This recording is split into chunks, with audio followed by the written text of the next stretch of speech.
In my talk, when I refer to demographically differentiated vulnerability, what I mean is that the impact of climate change would affect different subgroups of population in different ways. And when we want to link with mobility related to climate change, different people would have different capacity or aspiration to move. Because moving, you need certain economic resources that allow you to move, and not everyone can do so. In my talk, I want to point out that sometimes in certain contexts, women would have less economic resources, maybe lower income, and as I mentioned earlier, in this case,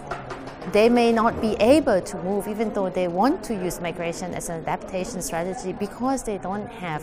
the right access to the right networks or the resources that enable them to move. To consider whether migration is an adaptation strategy or not,